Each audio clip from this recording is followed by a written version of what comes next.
نكاح مبارك زواج مبارك النكاح من سنتي. بسم الله والحمد لله والصلاة والسلام على رسول الله أما بعد. Assalamu alaikum wa rahmatullahi wa barakatuh, my dear brothers and sisters in Islam, and welcome back to another episode of Happily Ever After. May Allah subhanahu wa jalla fi'ula make your homes a home sweet home and make you happy in this life and happily ever after. Ameen. Today inshallah we are going to talk about finally about the doing the right thing. Doing the right thing here, akhi and ukhti, means the difference between doing the right thing and doing things right. You know, doing things right is going by the book. But doing the right thing, sometimes you may have to turn a blind eye on certain things. And I will give you the proof of that, inshallah. Before I go into details, let me emphasize this fact, because I will be talking to the brothers first, inshallah. Okay? Let's go to the best of creation, Prophet Muhammad sallallahu alaihi wasallam, our uswa, our role model, our leader, our teacher, we walk in the footsteps, we learn from him. We say that we go back to Aisha radiallahu anha. One night, it was her night, where Prophet Muhammad sallallahu alaihi wasallam is actually spending the night at her place. And at nighttime, he went to visit Al-Baqi'. The story is known, was just reminding each other, inshallah. And then all of a sudden, Aisha, touches the bed, he's not there. Of course, she wants to find out where he is. And all of a sudden, now she follows. Prophet Muhammad ﷺ looks to see the Sayyid, maybe somebody wants help. He's asking, she's that Sayyid, turn around and runs back. And he goes back home and he places his hand on her chest. Radiallahu anha ummahat al-mu'mineen ajma'in. And your heart is beating like a rabbit. And is that you, Aisha? How do you feel about this? Is this what you think of me? And so on.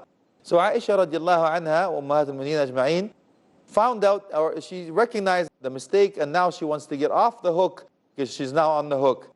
Now, she asked him a simple question, change the topic. Because mashallah, you're a master at this, sisters, we submit, we, give you credit for this. The answer bags, alhamdulillah, you can change it up, mashallah, great job. So Aisha radiallahu anha says, Ya Rasulullah sallallahu alayhi wasallam, if I go visit the grave, what do I say? Isn't that amazing? Because he's asking her, were you jealous? Were you not trusting me? And so on. Human nature, subhanAllah. So he recognized that, and Aisha radiallahu anha changed the topic totally. Has nothing to do with the issues that they were discussing before. Prophet Muhammad sallallahu alayhi wasallam recognizes that she is actually trying to get off the hook. He gave her that, and he did the right thing. He did the right thing. And that's what I'm asking you, akhi. Because I will talk to you first, and I'll give you the proof why I'm talking to you first. Then I will talk to the sisters, inshallah. I'm talking to the brothers, how to look after the sisters. Then I will talk about the sisters, how to look after the brothers. When it comes to duties, I don't call them rights, even though they're huquq. I'm not denying that fact. These are rights, huquq. But I don't want you to have the mindset of a judge, court room, with here's my case, here's his case, who's right, who's wrong, where's my haqq, where's my this. I'm trying to set the stage to see how Prophet Muhammad sallallahu alaihi wasallam dealt with Aisha at that time. I want you to do the same thing. He did not do things right. At that pace, of course, he does everything right, alayhi salatu wasalam. So I talk about doing the right thing. Not necessarily by the book, but you have to do it a little bit. This is the right thing to do at this point. Okay. Now, when I talk to you brothers first about the duties toward your wife, why do I talk to you first? Let me give you the proof. Allah subhanahu wa jalla fi'ala in Surah Taha, He says, وَعَصَى آدَمُ رَبَّهُ فَغَوَى. Meaning what? I know it's difficult for you at this point, but it will receive the reward in the hereafter, akhi. Remember, you are held accountable for the well-being of the family. Allah subhanahu wa ta'ala held you accountable for that. وَعَصَى آدَمُ رَبَّهُ فَغَوَى. It was Adam that disobeyed. It was Adam that did this. Even though Allah subhanahu wa jalla fi'ala was talking to in dual tense. Adam and Eve. فَأَزَلَّهُمَا الشَّيْطَانِ مِمَّا كَانَ فِي أَخْرَجَهُمَا. Everything in dual tense, both. But when Allah held one person accountable, He held Adam accountable. And indeed, He says, uskun anta. He's talking to Adam again. Dwell therein, you and your spouse, in Jannah. May Allah grant us Jannah, Ya Rabb, Ameen. So please understand, when I talk to you, akhi, I talk to you because you're supposed to be the man. Who's the man? You the man. Okay, since you demand, let me give you the facts, my brother. You know how many times this poor slave of Allah performed weddings? Alhamdulillah Rabbil Alameen. By the blessing of Allah, may Allah accept. You know what I tell the brother, Akhi? You know, I said, listen carefully to Allah subhanahu wa ta'ala said in the Quran. Before I even start this episode on doing the, duties and rights and all of that stuff, listen to what Allah subhanahu wa ta'ala said in the Quran. He says, وَأَخَذْنَا مِنْكُمْ مِيثَاقًا غَلِيظًا. أَخَذْنَا here, noon and nuswa. She, it's the mu'annas, it's the feminine tense here. Meaning that who's taken? She has taken. Minkum, from you men. What? Mithaq. You know the word mithaq is a relationship between prophets and messengers. Allah subhanahu wa ta'ala. This is covenant. The covenant. Allah subhanahu wa ta'ala says, they, meaning women, she has taken a covenant from you. But what did he say? He says, غَلِيظًا. You know what غَلِيظًا means, akhi? غَلِيظًا means stringent, strong. Why? Some of the opinions the scholar says, لِأَنَّكَ تَرَى مِنْهَا الْعَوْرَ مُغَلَّظَ, because you see of her the private part that nobody else sees. Now it becomes غَلِيظ. Okay? Let me interpret that fact even further. The strength of that importance of you taking the oath that I will look after her, the father of your wife, he's put his hand in your hand, saying, you know what, this is the transfer of wilaya, transfer of imara.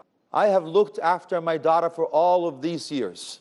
Now I am entrusting you with my own daughter. If you think that's easy, wallahi, it's not easy. If you have given your daughter's hand in marriage away, you'll know what I'm talking about. I had no idea how difficult it was till I've actually, by the blessing of Allah subhanahu wa ta'ala, given my own daughter's hand in marriage. Subhanallah. Wallahi, I still cry up till now when I perform weddings, when I think about it. Subhanallah.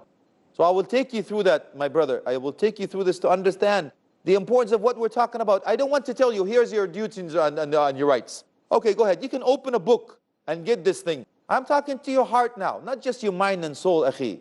I'm telling you the truth. Here's the issues, and I'll tell you why. Most of the brothers, when they put their hand or they say accept, they think it's a lip service. Let me assure you it's not a lip service. Why? Because Allah subhanahu wa ta'ala made sure it's documented in the Quran, revealed over 1400 years ago. From the seventh heaven, Allah sent Jibreel alayhi salam, especially to Prophet Muhammad sallallahu alayhi wasallam, to be documented in the Quran, to be recited till Judgment Day. Then Allah subhanahu wa ta'ala will hold you accountable on that. I'll give you the proof again. وَاتَّقُوا اللَّهَ الَّذِي تَسَاءَلُونَ بِهِ وَالْأَرْحَامِ. Allah subhanahu wa ta'ala says, وَاتَّقُوا اللَّهِ. Be mindful of Allah. Be conscious of Allah. Be fearful of Allah. Even if you love Allah subhanahu wa ta'ala, you do not want to upset the one that you love. So he says, وَاتَّقُوا اللَّهِ. What is it, Ya Allah? الَّذِي, the one with the تَسَاءَلُونَ بِهِ. You will be held accountable by. With what, O Allah? وَالْأَرْحَامِ. عَطْفًا bayan. وَالْأَرْحَامِ. And clarification by what? The arham here, my dear brother in Islam, mushfiq alayk wallahi.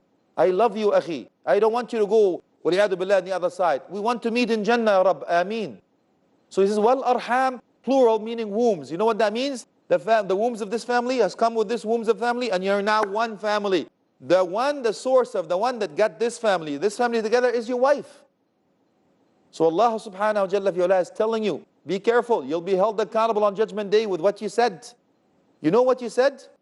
I will accept marrying your daughter according to Quran and Sunnah. That's the oath you've taken. The oath you're taking is just that. You know what? I have just sworn on the Quran, followed the Sunnah, that I told her father that I will look after your daughter according to the Quran and Sunnah. So I'm going to ask you a simple, very question. Are you really treating your wife according to the Quran and Sunnah? Don't answer me, my brother. It's not important for me. But what's important for me is to make sure that you save yourself from the hellfire and go to Jannah. Have you taken your wife's hand and go together to Jannah? Or is it difficult for you? Let me tell you why it's not a lip service. Okay? Because Abdullah ibn Mas'ud radiallahu anhu says, Wallahi, I know the oath. I know the oath. You know, it says, Arham, the wombs that you've taken, Allah says, this is the oath. وَأَخَذْنَا مِنْكُمْ مِيثَاقًا غَلِيظًا. She has taken an oath from you. You know what the oath is? Abdullah ibn Mas'ud radiallahu anhu says, Wallahi, I know the oath. It's mentioned in the Quran. Similarly, it's mentioned in the Quran. Allah documented this in the Quran to make sure That oath is not missed somewhere, lost somewhere. It's protected till the hereafter. You know what the oath is, my dear brother? Let me give you a few seconds to think about it. Maybe somebody will win some cookies or candies. I don't have candies for you if you give me the right answer. But may Allah reward you, inshallah. Give you the sweetness in this life and hereafter. Ameen. You know what the oath is? The oath is simple. The oath is وَعَاشِرُوهُنَّ بِالْمَعْرُوفِ. Deal with them in righteousness and was known to be good. And kindness. I'll talk a little bit about that now. But now I'm reiterating the fact how important it is for what we're saying according to the Quran and Sunnah, how important it is for you. Okay, so what I want you to do, my dear brother, I want you to think, remember that day of nikah, or those who will get married. I want you to think of that. You know, I tell the brother, I'm going to take you for a quick journey. Okay? Please look into your uncle's eyes. What do you see? And I tell the brother, you are actually seeing your future. That is strict, even if I'm repeating it. It's important at this point to understand this. Because you know what, akhi, my dear brother, I want you to remember this. I want you to remember if your wife comes to you and says, honey, I'm pregnant. I remember that time. I want you to just imagine one day your wife will come to you and says, I'm pregnant. The doctor told me I'm pregnant. I'm so happy. So you prostrate to Allah to thank Him for the gift He's given you. You start picking names, picking colors, painting walls, picking furniture, picking clothes. You can't hardly wait for you to actually see that day.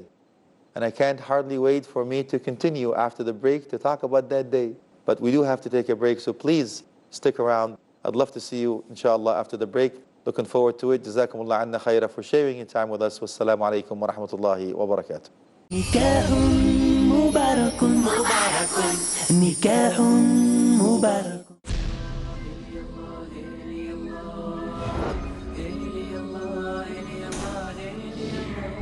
It is the most comprehensive book that explains how we live our life according to Islam. A collection of authentic prophetic statements and actions. Let us study the book Riyadh al-Salihin, Gardens of the Righteous. I pray for our, I pray for every child. Gear up to comprehend several reliable ahadith to effectively understand the vision of Islam on various aspects of life in Riyadh al-Salihin, Gardens of the Righteous. Tomorrow at 11 p.m. and repeat telecast at 12:30 p.m. India on Peace TV. Peace TV presents. We pray to Allah subhanahu wa ta'ala that may He make this Dubai International Peace Convention larger and bigger every time. The philosophy for real peace. Listen to the words of Allah. Every word in the Quran is perfect. This is the message of Allah which He wanted us to communicate to the whole world. Pure, pragmatic, perfect. The Muslims Allah subhanahu wa ta'ala created for the humanity. Respond in a way that is best. Its basis to promote infallible teachings, righteous principles. Islam, it means peace. Worship none but Him. You will be at peace. True values. Each and every Muslim, you have to obey the commandments of Allah. To create a society free from chaos. My mission of life is peace in every home. Know the greatness of simple and successful living in Islam in Vogue. Next on Peace TV. نكاح مبارك نكاح مبارك. Bismillah wa alhamdulillah wa salatu wa salamu ala rasulullah amma ba'd. Assalamu alaikum wa rahmatullahi wa barakatuh, my dear brothers and sisters in Islam. As we talked about the first episode, thank you so much for coming back and spending your time with us and inviting you to your homes. May Allah bless you, your family, health and wealth. Ameen. We talked about the oath and the importance of the oath and how it is documented in the Quran. And I talked about the journey that you're taking. Let me take you back to that journey. And I talked about that day. Your whole life you were waiting for that day. And I'll tell you why. Because that day you will be called a father. Not just Brother Muhammad, Brother Abdullah, Abdul Rahman. My dear brother, your life will change that day. So you won't forget the day that your beautiful daughter comes to this life. You won't forget the day that she looked at you and smiled for the first time. You won't forget the day that she actually called you Abba for the first time. You won't forget the day she ate solid food for the first time. You won't forget the day she walked on her own feet for the first time. And you won't forget the day she walked not just to you and give you a hug to make you forget the misery of the world. You won't forget the day she walked away from you and go to school. Wallahi, I remember that day. And you won't forget the day she grows and she goes now to university, she graduates and somebody can knock on your door, knocking on your door. And you come in, uncle, I want to marry her. You know, the first thing in your mind really comes in is, I want to shoot this guy. It's illegal, please, I'm just kidding, of course. But you remember, nobody's taking my daughter away. But you remember the same day you took somebody else's daughter away, and it's a debt you have to repay. So what you do will be done unto you, akhi. So I simply ask the brother's simple question.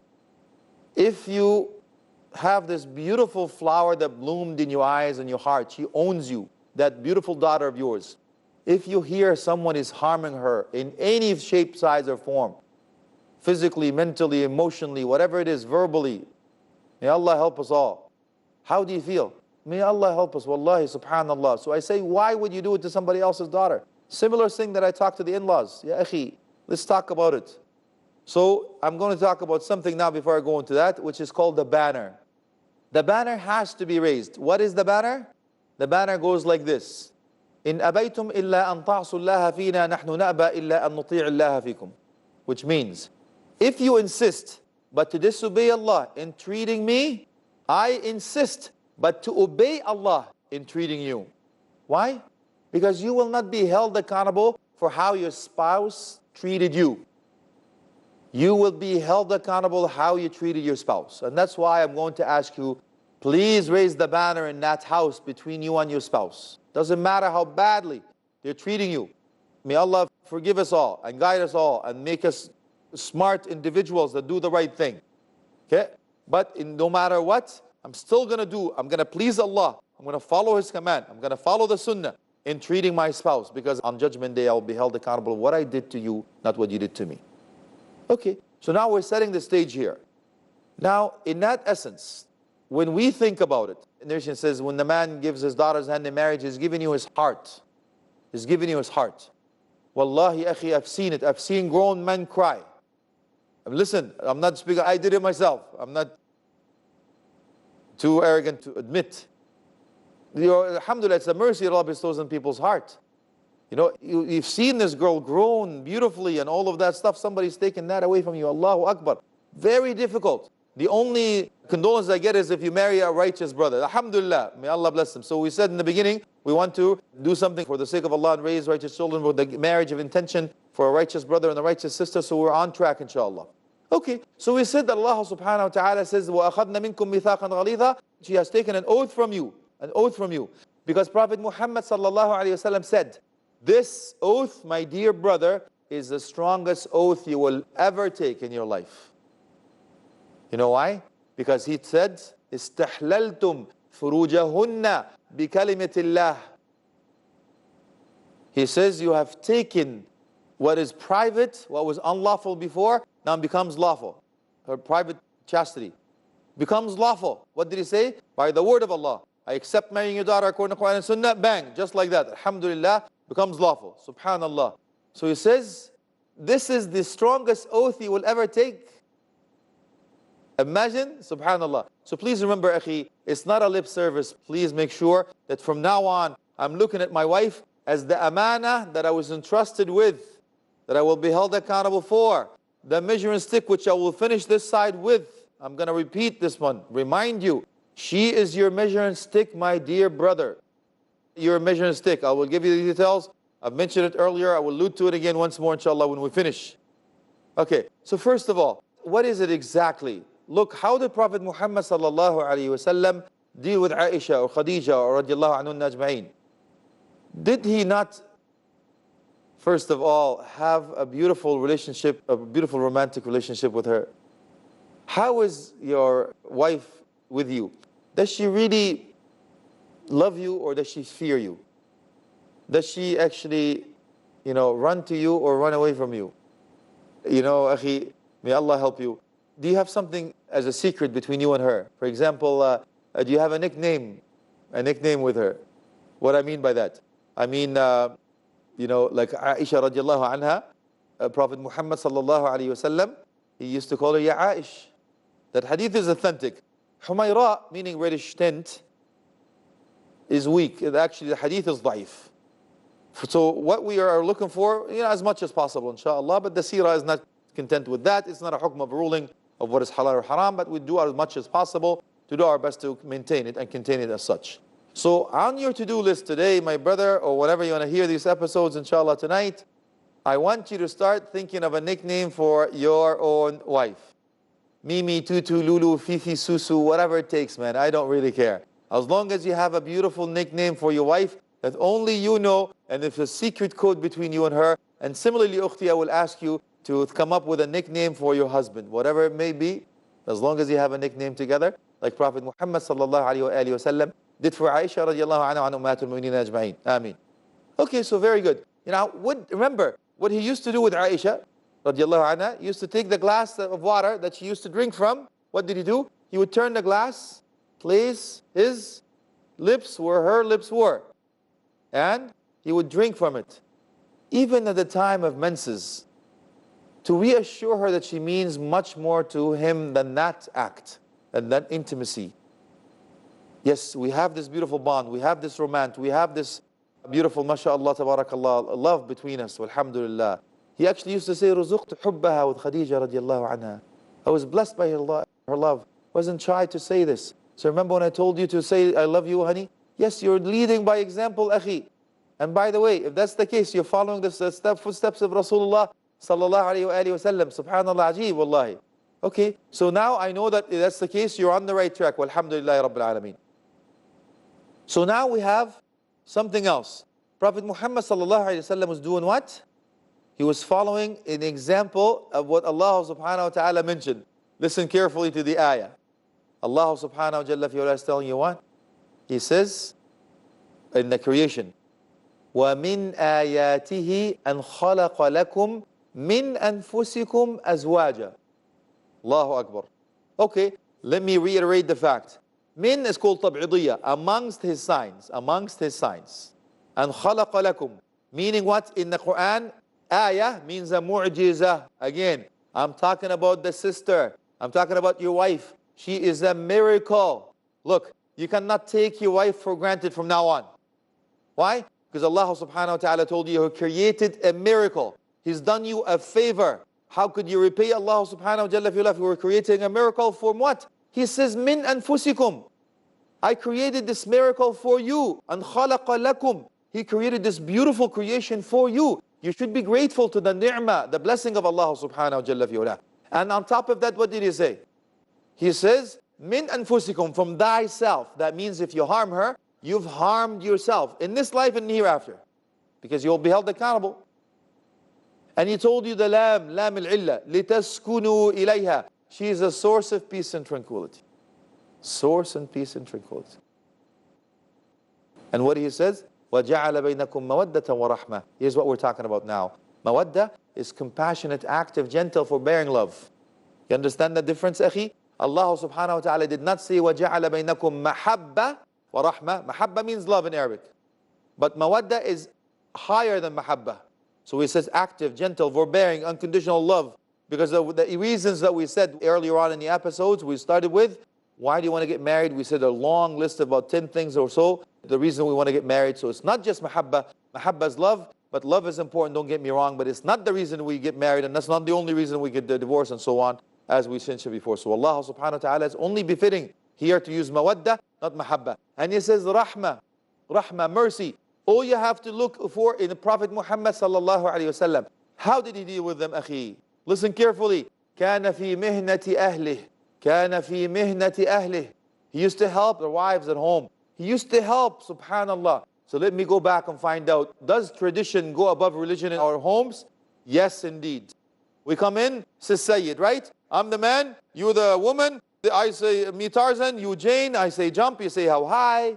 Allah help you, wallahi. I don't do anything, you come and take these shoes, you do this stuff, and you do give me this, you rub my feet. Ya ilahi. I'm not telling you not to do it. If it's love between the two of you, alhamdulillah, that's fine. But I don't want you to get it in the wrong idea where you're actually thinking that she's servant for you, she's a slave for you. La wallahi.